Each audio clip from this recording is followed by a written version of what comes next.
हिंदवी स्वराज्याचे सरसंस्थापक छत्रपती शिवरायांना मानाचा मुजरा करतो। राजमाता राष्ट्रमाता आई जिजाऊंच्या जिल्ह्यामध्ये सर्वप्रथम त्यांच्या चरणी नतमस्तक होतो। भारतीय राज्यघटनेचे शिल्पकार भारतरत्न डॉक्टर बाबासाहेब आंबेडकर यांना मानवंदना अर्पित करतो। त्याचप्रमाणे आज मंचावर उपस्थित असलेल्या आपल्या सर्वांच्या अतिशय लाडक्या आमदार आणि ज्यांनी 5 वर्षामध्ये या चिखली मतदारसंघामध्ये परिवर्तन काय असतं, विकास काय असतो हे आपल्याला दाखवून दिलं, त्या श्वेताताई महाले, माजी आमदार विजयराज शिंदेजी, तोताराम कायंदेजी, जिल्हाध्यक्ष डॉक्टर गणेश मांटेजी, ज्येष्ठ नेते विजयभाऊ कोठारीजी, सुरेश अप्पा कबुत्रेजी, विशेष रूपाने आशीर्वाद देण्याकरता उपस्थित प्रकाश महाराज जवंजाळ, ऋषिकेश जाधवजी, शंतनू बोंद्रेजी, डॉक्टर प्रतापसिंग राजपूतजी, भाई विजय गवईजी, पंडित दादा देशमुखजी, रामकृष्ण दादा शेटे, शिवाजीराव देशमुख, सुनील भाऊ वायाळ, मायाताई म्हस्के, सुनंदाताई श्रृंगारे, निलेश भाऊ देठे, सर्जेराव जाधव, प्रेमराज भाला, देवीदास भाऊ पाटील, सुनील भाऊ पोकळे, मोहन भाऊ पवार, बाबासाहेब जाधव, विलास भाऊ घोलप, सिंधुताई तायडे, अर्चनाताई कबुत्रे, नीताताई सोळंके, गजानन भाऊ मोरे, मंचावरील सर्व मान्यवर, या ठिकाणी अत्यंत मोठ्या संख्येने उपस्थित असलेल्या माझ्या सगळ्या लाडक्या बहिणी आणि तेवढ्याच लाडक्या माझ्या भावांनो, आज चिखली मतदारसंघाचा खऱ्या अर्थानं आपण शंखनाद केलाय। श्वेताताईंचा फॉर्म आज आपण दाखल केला आहे आणि मला विश्वास आहे तुमच्या सगळ्यांच्या आशीर्वादामुळे श्वेताताई रेकॉर्ड मतांनी यावेळी निवडून येतील। खरं म्हणजे त्यांनी जी कामं केली ती सर्व कामं त्यांनी तुमच्या समोर मांडलेली आहेत। हा विकासाचा आलेख 5 वर्षाचा नाही आहे, ही एवढी सगळी कामं केवळ 2.5 वर्षामध्ये श्वेताताईंनी करून दाखवली। कारण पहिली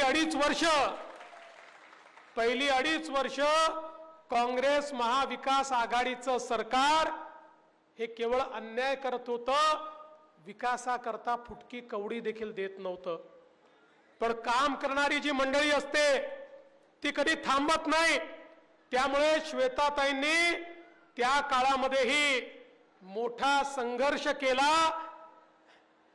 काही हरकत नाही, श्वान आलेला आहे, श्वानाचे स्वागत करूया। बघा, आज वसुबारस आहे, आपण गायीची पूजा करतो, आपल्या संस्कृतीमध्ये सगळ्यांचंच महत्त्व आहे, त्यामुळे श्वानाचे स्वागत आहे। ते निघून गेलेले आहेत, त्यामुळे त्यांचे आपण स्वागत करूया। पण पहिल्या 2.5 वर्षामध्ये या ठिकाणी ज्या प्रकारे त्यांनी संघर्ष केला, अडचणी होत्या, एक झोपलेलं सरकार होतं, जे सरकार जमिनीवर नाही फेसबुकवर चालायचं अशा प्रकारचं एक सरकार होतं। पण त्या सरकारच्या काळातही मोठ्या प्रमाणात त्यांनी संघर्ष केला आणि मग आपलं सरकार आलं। तुमच्या आशीर्वादाने माननीय एकनाथरावजी शिंदे यांच्या नेतृत्वात आपल्या महायुतीचं सरकार आल्यानंतर आम्ही महायुतीचा खजिना चिखली करता आणि श्वेताताईंकरता खुला केला आणि या ठिकाणी झालेला विकास आपण बघताय। पण श्वेताताई, मी तुमचं अभिनंदन करतो। शेवटी आमदारांना कुठलं काम केलं पाहिजे या संदर्भातही दृष्टी असली पाहिजे। पहिलं महत्त्वाचं काम त्यांनी काही केलं असेल तर मोठ्या प्रमाणात शेत रस्ते तयार केले। आज आमच्या शेतकऱ्यांना तुम्ही विचाराल तर शेतकऱ्यांची नेहमी मागणी असते शेत रस्ते तयार करा. आम्ही शेतमाल पिकवतो पण खरीपाच्या काळामध्ये चिखलामुळे त्या ठिकाणी बैलबंडी देखील जाऊ शकत नाही अशी अवस्था असते. आमचा माल काढता येत नाही, तो आणता येत नाही, वाहतूक करता येत नाही. आणि म्हणून आपल्या सरकारने शेत रस्त्यांची योजना तयार केली आणि श्वेताताईंनी मोठ्या प्रमाणात शेत रस्ते तयार केले. मी श्वेताताई आजच तुम्हाला सांगतो, तुम्ही काळजी करू नका. यांच्या आशीर्वादाने पुन्हा आपलं सरकार येणार आहे आणि पुढच्या सरकारमध्ये तुमचे उरलेले जेवढे शेत रस्ते आहे एका वर्षामध्ये निपटून टाकू. त्याच्याकरता तुम्हाला थांबण्याची आवश्यकता पडणार नाही. आणि दुसरं सगळ्यात महत्त्वाचं काम काही केलं असेल तर गावाला गाव जोडणारे रस्ते हे खूप महत्त्वाचं आहे. कारण शेवटी आपल्या सोयरिकी आजूबाजूच्या गावात होतात, व्यवहार आजूबाजूच्या गावात असतात, नातेगोते आजूबाजूच्या गावात असतात, सगळे सोयरे आजूबाजूच्या गावात असतात. पण गाव जर जोडलेलं नसेल तर त्या ठिकाणी अनेक अडचणी येतात. 122 गावं त्या ठिकाणी रस्त्यांनी जोडण्याचं काम, 2-2 गावांना 122 रस्ते हे या ठिकाणी श्वेताताईंनी केले. मी तर म्हणतो श्वेताताई केवळ गावं नाही जोडले, तुम्ही अनेकांची मनं या रस्त्याने जोडण्याचं काम तुम्ही केलं आणि म्हणूनच हे अत्यंत महत्त्वाचं काम आहे. अनेक कामं झाली आहेत. पिण्याच्या पाण्याची योजना खरं म्हणजे इतकी महत्त्वाची होती. चिखली सारखं एक आपलं शहर आहे, हे अतिशय महत्त्वाचं शहर आहे, हे अतिशय जुनं शहर आहे, हे अतिशय प्रमुख शहर आहे, ही एक व्यापारपेठ आहे.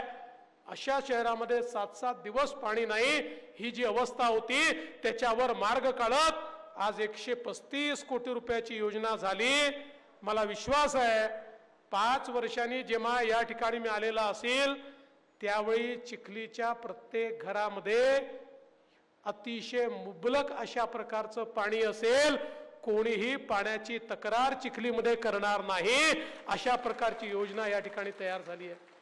खरं म्हणजे आपलं जे महायुतीचं सरकार आहे, आमच्याकडे 2.5 वर्ष होती पण आम्ही देखील निर्णय केला की 2.5 वर्षाचं सरकार आहे, आपल्याला विराट कोहली सारखी बॅटिंग करावी लागेल, आपल्याला त्या ठिकाणी जोरदार फटकेबाजी करावी लागेल.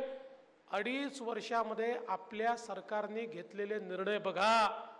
माझा दावा आहे 2.5 वर्षातले जे आपले निर्णय आहेत, कुठलं सरकार इतक्या वेगानं निर्णय करतं का हे देशाच्या इतिहासात आपल्याला दिसणार नाही. अशा वेगानं आपण या ठिकाणी निर्णय केले आहेत. आज खऱ्या अर्थानं आमच्या शेतकऱ्यांची सातत्याने मागणी होती, आम्हाला दिवसा 12 तास वीज.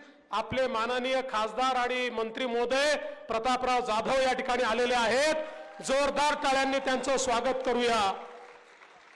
शेतकऱ्यांची सातत्याने मागणी असायची, आम्हाला दिवसा 12 तास वीज मिळाली पाहिजे. रात्री शेतीत जावं लागतं, साप विंचू अनेक प्रकारच्या अडचणी होतात. पण राज्याचं सरकार नेहमी सांगायचं की आमचं इन्फ्रास्ट्रक्चरच असं आहे की आम्ही अर्धे दिवस सकाळी अर्धे दिवस रात्री वीज देऊ शकतो. आम्हाला शेतकऱ्यांना द्यायची वीज 8 रुपयाला पडते, शेतकऱ्याकडनं ₹1.25 आम्ही घेतो, त्यामुळे मोठी तूट त्यामध्ये येते, आम्ही ती देऊ शकणार नाही. आपण निर्णय केला सोलरायझेशनचा. आपण सांगितलं शेतकऱ्यांचे फिडर हे सगळ्यात पहिले सोलरवर टाकू. देशातली पहिली शेती वीज कंपनी म्हणजे शेतकऱ्यांकरता वीज कंपनी या महाराष्ट्रामध्ये स्वतंत्र वीज कंपनी आपण तयार केली. आणि मला सांगताना आनंद वाटतो, शेतकऱ्यांना 16,000 मेगावॅट वीज लागते, त्यापैकी 14,000 मेगावॅट वीज या कंपनीच्या माध्यमातून सोलरच्या माध्यमातून तयार करायची सुरुवात आपण केली. 18 महिन्यामध्ये त्या ठिकाणी सगळं याचं काम पूर्ण होईल आणि त्यानंतर महाराष्ट्राच्या शेतकऱ्याला दिवसा 12 तास अखंडित वीज ही आम्ही त्या ठिकाणी देऊ शकू. आणि मला याचा आनंद वाटतो, यातही श्वेताताईंनी खूप मोठं त्या ठिकाणी काम केलं आणि चिखली मतदारसंघातले जवळपास सगळे फिडर आता सोलराईज होत आहेत। त्यामुळे पहिल्यांदा चिखली मतदारसंघातल्या शेतकऱ्यांना दिवसा 12 तास वीज मिळेल। पण नुसती दिवसा 12 तास वीज नाही, आम्ही शेतकऱ्यांना मोफत वीज देण्याचा निर्णय केला। आता पुढचे 5 वर्ष शेतकऱ्यांना मोफत वीज मिळणार, त्यांना बिल भरण्याची आवश्यकता नाही। आपल्याला 000 चे बिल आले असतील, तुमचे पैसे आता सरकार त्या ठिकाणी भरत आहे। आता शेतकऱ्यांना विजेचं बिल भरावं लागणार नाही। आणि आम्हालाही फायदा काय झाला माहिती आहे सोलरचा? 8 रुपयाची जी वीज होती ती 3 रुपयाला पडते। 15,000 कोटी रुपये सरकारचे वाचणार आणि 14,000 कोटी रुपयेच तुम्हाला मोफत वीज देण्याकरता लागतात। त्यामुळे या ठिकाणी 5 वर्षामध्ये काम झाल्यानंतर भविष्यातही मोफत वीज ही शेतकऱ्यांना आम्हाला देता येईल। आणि यासोबत दुसरा निर्णय आपण घेतला सौर कृषी पंपाचा। मागेल त्याला सौर कृषी पंप, जो मागेल त्याला आम्ही देणार। सौर कृषी पंपाचा फायदा असा आहे, पुढचे 25 वर्ष तुम्हाला विजेचं बिल भरायची आवश्यकता नाही। 25 वर्ष मोफत वीज शेतकऱ्यांना मिळेल। 5 वर्षाचं मेंटेनन्स संपलं, इन्शुरन्स आम्ही केला, चोरी गेला तर आमची जबाबदारी, तुटफूट झाली तर आमची जबाबदारी। आणि याच्या पुढे आम्ही काय करणार आहे तेही सांगतो। तुम्हाला जेवढी वीज आवश्यक आहे त्याच्यापेक्षा जास्त वीज ही जर तुमच्या सोलर पंपात तयार झाली तर ती आम्ही विकत घेऊ। म्हणजे तुम्हाला वीज बिल तर भरायची आवश्यकता नाही, जास्ती वीज तयार केली तर आम्हीच तुम्हाला पैसे देऊ। अशा प्रकारची योजना या ठिकाणी आपण तयार करतो आहे। शेतकरी हिताचे निर्णय आपलं सरकार घेत आहे। आज आपण पाहू शकतो बुलढाणा जिल्ह्यामधला जिगाव सारखा प्रकल्प असेल, ज्या प्रकल्पाला गेल्या 2.5 वर्षामध्ये 4-4.5 हजार कोटी रुपये, त्याच्या आधी आपलं सरकार असताना 3,000 कोटी, 7,000 कोटी रुपये आपण त्या ठिकाणी दिले। हा प्रकल्प तर पूर्ण होतोच आहे, पण त्यासोबत मगाशी उल्लेख झाला वैनगंगा, नळगंगा, पैनगंगा प्रकल्प, या विदर्भाला नेहमी करता दुष्काळातनं बाहेर काढणारा प्रकल्प। या ठिकाणी खऱ्या अर्थानं प्रतापरावांना माहिती आहे, ते नेहमी मागणी करायचे, श्वेताताई मागणी करायच्या की हा प्रकल्प झाला पाहिजे, वर्षानुवर्ष लोक सांगायचे, पण हा प्रकल्प होत नव्हता। मी मुख्यमंत्री झाल्यानंतर 2019 मध्ये या प्रकल्पाची मुहूर्तमेढ आम्ही केली, त्याचा GR काढला। हा प्रकल्प असा आहे, गोसीखुर्दच्या खालून वाहून जाणारं 62 TMC पाणी, एक नवीन नदी आम्ही तयार करतोय 500 किलोमीटरची, ते पाणी आम्ही बुलढाण्यापर्यंत या ठिकाणी आणणार आहोत। म्हणजे 500 किलोमीटरची नवीन नदी वैनगंगा नदी ही नळगंगाला आणि पुढे पैनगंगेला जोडण्याचा प्रकल्प देशातला अद्भुत प्रकल्प आहे। आणि मला सांगताना आनंद वाटतो, गेल्या 2.5 वर्षात सगळ्या परवानग्या घेतल्या, टेंडर त्याचं काढलं आणि याच्यामुळे 10 लाख एकर जमीन, 10 लाख एकर जमीन ही इरिगेशन खाली, ओलिता खाली, बागायती खाली येणार आहे। विदर्भातला दुष्काळ हा भूतकाळ होणार आहे। मी ज्यावेळी म्हणायचो की हा प्रकल्प आम्ही करणार, लोक म्हणायचे काय सांगता, हा कधी होऊ शकतो का? मी त्यांना म्हणायचो, ज्यावेळी मी समृद्धी महामार्ग घोषित केला होता, लोक म्हणायचे वेडा आहे, होऊ शकत नाही, नागपूर ते मुंबई असा महामार्ग होणार आहे का? 7 तासात 5 तासात अंतर पूर्ण होणार आहे का? हा होऊ शकतो का? पण माननीय शिंदे साहेब आणि आम्ही हा समृद्धी महामार्ग 5 वर्षात पूर्ण करून दाखवला। जे होऊ शकत नाही ते करणारे आम्ही आहोत। त्यामुळे येत्या काळामध्ये एक नवीन नदी आम्ही तयार करणार, नदी जोड प्रकल्प करणार। बुलढाणा जिल्ह्यासहित या संपूर्ण विदर्भातल्या शेतकऱ्याच्या डोक्यावरचं कोरडवाहूचं सावट हे नेहमी करता दूर करण्याचं काम हे आपलं सरकार आज या ठिकाणी करणार आहे। आणि म्हणून बंधू भगिनींनो, एक एक निर्णय जर तुम्ही आपल्या सरकारचा बघितला, आज आमच्या इतक्या सगळ्या लाडक्या बहिणी या ठिकाणी उपस्थित आहे, आपल्या सरकारने महिलांकरता घेतलेले निर्णय महत्त्वाचे आहेत। देशाचे प्रधानमंत्री माननीय मोदीजींनी सांगितलं विकसित भारत तयार करायचा असेल तर विकसित भारत तयार करण्याकरता देशाच्या लोकसंख्येच्या 50% हिस्सा असलेल्या महिला या जोपर्यंत आर्थिक केंद्रस्थानी येणार नाही, सामाजिक केंद्रस्थानी येणार नाही, तोपर्यंत भारताचा विकास होऊ शकत नाही. महिला केंद्रित नीती तयार करा. मोदीजींनी बेटी बचाओ बेटी पढाओ पासून लखपती दीदी पर्यंत अनेक कार्यक्रम हातामध्ये घेतले. आज मोदीजींच्या माध्यमातून आपल्या महाराष्ट्रामध्ये 11 लाख लखपती दीदी तयार झाल्या की ज्या वर्षाला 1 लाख 2 लाख 5 लाख 11 लाख रुपये कमवतायत. येत्या काळामध्ये आपल्याला 1 कोटी आमच्या महिलांना आमच्या बहिणींना लखपती दीदी करायचं आहे. हे कार्यक्रम आपण हातामध्ये घेतलेला आहे. असे अनेक कार्यक्रम मोदीजींनी घेतले तर आपणही निर्णय केला आणि आमचे मुख्यमंत्री शिंदे साहेबांच्या नेतृत्वामध्ये आम्ही पण महिला केंद्रित नीती तयार करण्याचा त्या ठिकाणी निर्णय घेतला. सगळ्यात पहिल्यांदा लेक लाडकी सारखी योजना आणली ज्याच्यामध्ये घरी जर मुलगी जन्माला आली मुलीच्या जन्माचं स्वागत झालं पाहिजे. मुलगी जन्माला आली की 5,000 रुपये, पहिल्या वर्गात गेली की 5,000 रुपये, 7व्या वर्गात गेली की 7,000 रुपये, 11व्या वर्गात गेली की 7,000 रुपये, 18 वर्षाची झाली की 75,000 रुपये, असे 1 लाख रुपये त्या घरी मुलीच्या स्वागताकरता गेले पाहिजे. हा निर्णय आपण या ठिकाणी घेतला. एवढंच नाही तर आपल्याला कल्पना असेल महिलांना एसटी मध्ये 50% सवलतीचा निर्णय तिकिटामध्ये आपण घेतला. मला खरं म्हणजे आपल्याला सांगितलं पाहिजे, आम्ही ज्यावेळेस सांगितलं महिलांना तिकिटात 50% सूट तर त्यावेळी एसटीचे लोक आमच्याकडे आले. अरे म्हणाले आमची एसटी बर्बाद होऊन जाईल, तोट्यामध्ये जाईल, तुम्ही असं करू नका. आम्ही सांगितलं काळजी करू नका, तोट्यात गेली तर आम्ही मदत करू. 1 महिन्यापूर्वी ते आमच्याकडे आले, म्हणाले साहेब काही झालं तरी ही योजना बंद करू नका. अरे म्हटलं काय, मागे तर तुम्ही असं म्हणत होतात. म्हणाले नाही, योजना सुरू झाल्यापासून इतक्या महिलांनी प्रवास चालू केला की तोट्यात असलेली आमची एसटी फायद्यामध्ये आली, त्याच्यामुळे आता तुम्ही ही योजना बंद करू नका. मग मी थोडी माहिती घेतली तर माझ्या लक्षात आलं आमच्या सगळ्या लाडक्या बहिणींनी भाऊजींना सांगितलं तुम्ही घरी बसा, तालुक्याला जिल्ह्याला मी जाते, तुम्ही गेले तिकिटी दुप्पट लागतं, तुम्ही पान तंबाखू खर्रा काय काय व्यसन करता, घरचे पैसे बर्बाद करता, मी गेली तर पैसे वापस त्या ठिकाणी वाचतात.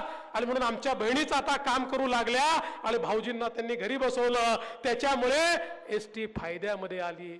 आज आपण पाहू शकतो लाडकी बहीण योजना आपल्या सरकारने सुरू केली. लाडकी बहीण योजना सुरू केल्यानंतर विरोधकांनी आम्हाला किती त्या ठिकाणी दूषणं दिली. पहिल्यांदा तर म्हणाले फसवी योजना आहे, होणारच नाही, फसवी योजना आहे, होणारच नाही. आम्ही म्हटलं आम्ही करून दाखवू. मग म्हणाले महिलांच्या खात्यातच पैसे जाणार नाही. पहिल्याच झटक्यात 1 कोटी महिलांच्या खात्यात पैसे गेल्याबरोबर या सावत्र भावांच्या पोटात इतकं दुखायला लागलं. आम्ही सख्खे भाऊ आहोत, ते सावत्र भाऊ आहेत. या सावत्र भावांनी पहिले तर सांगितलं अरे पैसे काढून घ्या, पैसे काढून घ्या, पैसे सरकारच घेऊन टाकेल. पण त्यांच्या लक्षात आलं की बहिणींचं भावांवर प्रेम आहे, बहिणींचा विश्वास आहे. तर मग हे कोर्टामध्ये गेले, हायकोर्टामध्ये पिटिशन टाकली. या ठिकाणी काँग्रेसचे अध्यक्ष नाना पटोलेजी आणि सुनील केदारजी यांचे जे निवडणूक प्रमुख अनिल वडपल्लीवार आहे हे कोर्टात गेले आणि कोर्टात जाऊन त्यांनी सांगितलं या महिला केंद्रित जेवढ्या योजना आहेत या योजना म्हणजे सरकारी तिजोरीचा अपव्यय आहे, सरकारी तिजोरीची बंदरबाट आहे, त्यामुळे या योजना बंद करा. अशा प्रकारे हे सावत्र भाऊ कोर्टामध्ये गेले. पण काळजी करू नका, सख्खे भाऊ होते, त्याच्यामुळे कोर्टाचा कुठलाही निर्णय आम्ही येऊ दिला नाही. पण यांची नियत बघा. अरे आम्ही निर्णय केला आमच्या ज्या मुली आहेत त्या शिकल्या पाहिजे. आज आपण पाहतो गरिबांकडे, मध्यमवर्गीयांकडे एखादा मुलगा असला, एखादी मुलगी असली, उच्च शिक्षण करायचं असलं, खाजगी कॉलेजमध्ये टाकायचं असलं तर आई वडील हे त्या ठिकाणी मुलाला सांगतात की तू शिक्षण घे आणि मुलीला सांगतात बाई तुझं लग्नच करायचं आहे, आता एकाला शिकवू शकतो त्यामुळे पोराला शिकवू दे, तू घरी बस. ती बिचारी हुशार असली तरी शिकू शकत नाही. आम्ही सांगितलं आई वडिलांकडे पैसे नसले तर पोरीचे मामा मंत्रालयामध्ये बसलेले आहेत, ते पोरीचं शिक्षण करतील आणि आपण सगळ्या मुलींना त्या ठिकाणी उच्च शिक्षण मोफत केलं.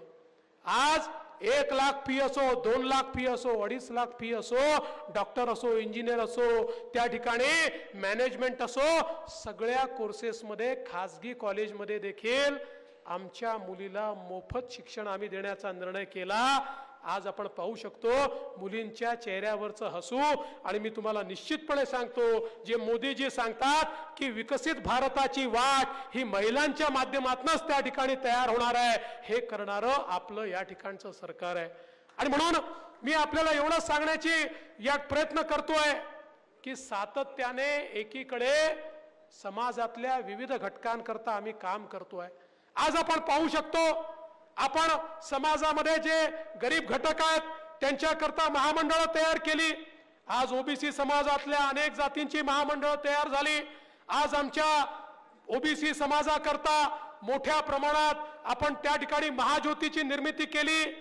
52 हॉस्टेल ओबीसी करता आपण तयार केले आणि त्यासोबत निर्णय केला, ओबीसी असो, एससी असो, एसटी असो किंवा आर्थिकदृष्ट्या दुर्बल असो, जर हॉस्टेलमध्ये त्यांना ऍडमिशन मिळाली नाही तर पोरांनी शिकायचं कसं? आम्ही सांगितलं हॉस्टेलला ऍडमिशन मिळाली नाही तर 30,000पासून 60,000 रुपयापर्यंत शिक्षणाचा आणि निर्वाहाचा भत्ता आम्ही देऊ. त्या पोरांनी खोली करून राहावं, मेसमध्ये जेवावं, त्याचे पैसे आम्ही देऊ. हा निर्णय आज आपण घेतला. आज आपल्या बहुजन समाजातल्या, गरीब समाजातल्या पोरांच्या शिक्षणाचा मार्ग खुला करणारं आपलं सरकार आहे. आपण निर्णय केला की 10 लाख मुलांना त्या ठिकाणी आपण कमवा आणि रोजगार करा ही योजना त्या ठिकाणी आणली. शिका आणि रोजगाराची योजना आपण त्या ठिकाणी आणली आणि त्या योजनेच्या माध्यमातून मोठ्या प्रमाणामध्ये आज आपण सांगितलं की जर कोणी आमच्या मुलांना नोकरी दिली, 1 वर्षापर्यंत 10,000 रुपये महिन्याचा पगार राज्य सरकारच्या माध्यमातून आम्ही देऊ. पटापटा नोकऱ्या लागणं चालू झालं. आचारसंहितेच्या आधी 2 लाख मुलांना आता त्या ठिकाणी रोजगार मिळाला, नोकऱ्या मिळाला. आज आपल्या राजपूत समाजाकरता देखील आम्ही वीर शिरोमणी महाराणा प्रताप आर्थिक विकास महामंडळ तयार केलं. त्या समाजाचा देखील विचार आपण केला. तर आमच्या भटक्या विमुक्तांकरता वनारटी तयार करण्याचं काम आपण त्या ठिकाणी केलं. आमच्या धनगर समाजाकरता वेगवेगळ्या माध्यमातून स्कॉलरशिप सुरू केली, घरांची निर्मिती आपण सुरू केली. आमच्या मातंग समाजाची मागणी होती आमच्याकरता आरटी सुरू करा, आपण आरटी त्या ठिकाणी सुरू केली. समाजातला असा एकही घटक नाही की ज्या घटकाचा विचार आपल्या सरकारने केला नाही. कारण आम्हाला सत्ता महत्वाची नाही आहे, आम्हाला समाज महत्वाचे आहेत.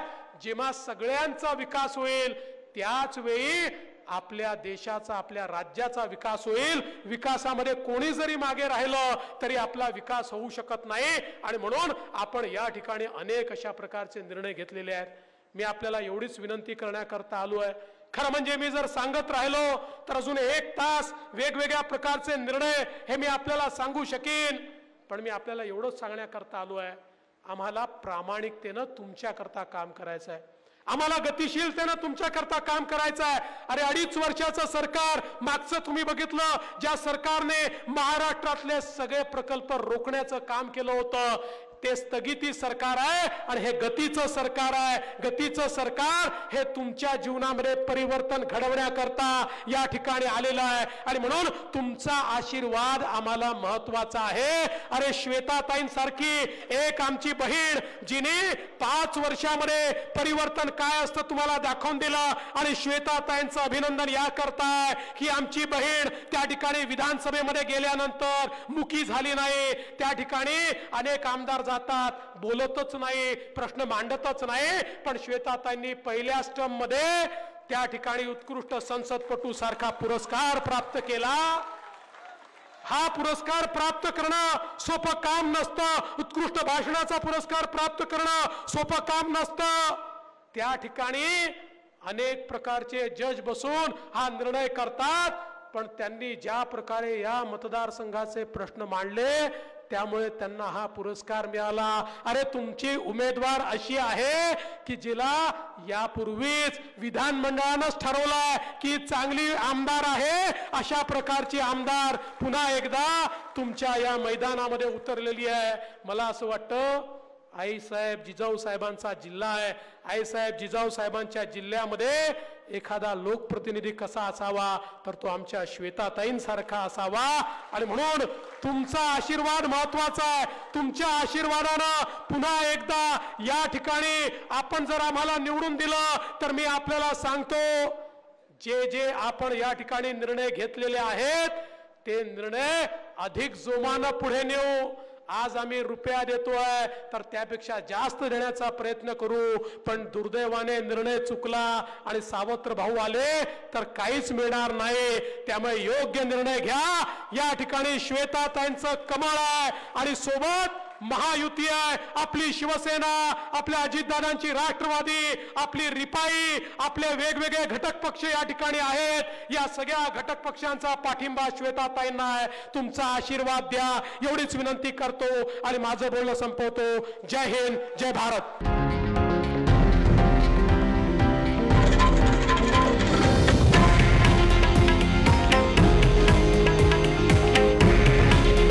हे आहे देशातील नंबर 1 न्यूज नेटवर्क आणि आपण पाहत आहात TV9 मराठी. काळजी तुमची, हित महाराष्ट्राचं.